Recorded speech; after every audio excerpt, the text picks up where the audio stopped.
Hello friends, आपका स्वागत है हमारे चैनल फिजिक्स विद प्रज्ञा में। तो देख सकते हैं आप, आज का हमने जो टॉपिक लिया है वो आपका लिया है हिंदी ग्रामर का आपका टॉपिक है। रस के बारे में हम बात कर रहे थे। तो आज का आपका रस है वात्सल्य रस।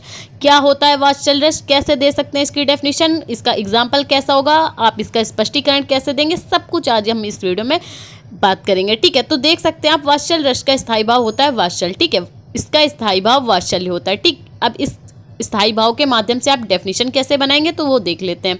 जहाँ पर काव्य या साहित्य में, कहाँ पर यूज होते हैं आपके रस छंद अलंकार, काव्य या साहित्य में यूज होते हैं। ठीक है, जहाँ पर काव्य में या साहित्य में वात्सल्य नामक स्थायी भाव, विभाव, अनुभाव, जहाँ पर काव्य या साहित्य में वात्सल्य नामक स्थायी भाव हो, विभाव हो, अनुभाव हो और संचारी भाव हो। कौन कौन सी चीज़ें इंपॉर्टेंट होती हैं किसी रस के लिए?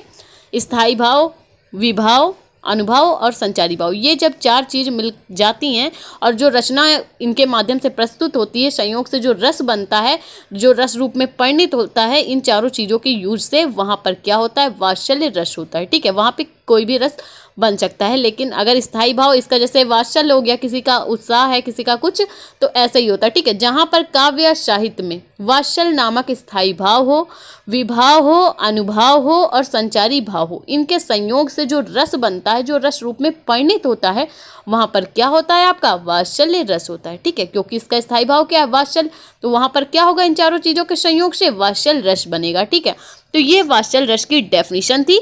अब इसके माध्यम से हम समझेंगे एग्जाम्पल के माध्यम से कि वात्सल्य रस कैसे होता है। ठीक है, तो ये इसका एग्जाम्पल है, आप देख सकते हैं। तो एग्जाम्पल आखिर क्या है? मैया मोरी मैं नहीं माखन खायो। भगवान श्री कृष्ण जी अपनी माँ यशोदा से कह रहे हैं, मैया मोरी मैं नहीं माखन खायो। ठीक, क्या कह रहे हैं? मैया मोरी मैंने माखन नहीं खाया है। और क्या कह रहे हैं? ग्वाल बाल सब परिके परबस मुख लपटायो। ग्वाल बाल सब परिके परबस मुख लपटायो, मैया मोरी मैं नहीं माखन खायो। कृष्ण जी कह रहे हैं, मैया मोरी मैंने माखन नहीं खाया है। ये जो ग्वाल बाल है ना, सब आके इन्होंने मेरे मुख पे माखन लिपटा दिया है और मैंने माखन नहीं खाया है। ये जो किया है इन्होंने किया है, मेरे मुख पर माखन मल दिया है। ठीक है, तो यहाँ पे देख सकते हैं आप यहाँ।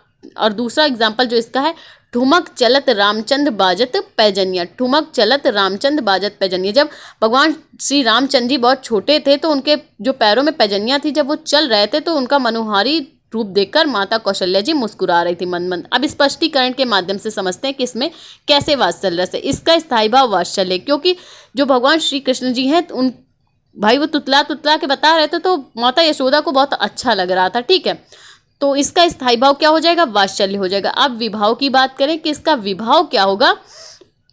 ठीक है, इसका स्थायी भाव हो गया वात्सल्य। अब विभाव की बात करें तो विभाव क्या है, बाल चेष्टा, क्योंकि भगवान श्री कृष्ण भी छोटे हैं, रामचंद्र जी भी छोटे हैं, बाल चेष्टा और तुतला के बता रहे हैं। ठीक है, अनुभाव क्या होगा, आलिंगन या मुस्कुराना।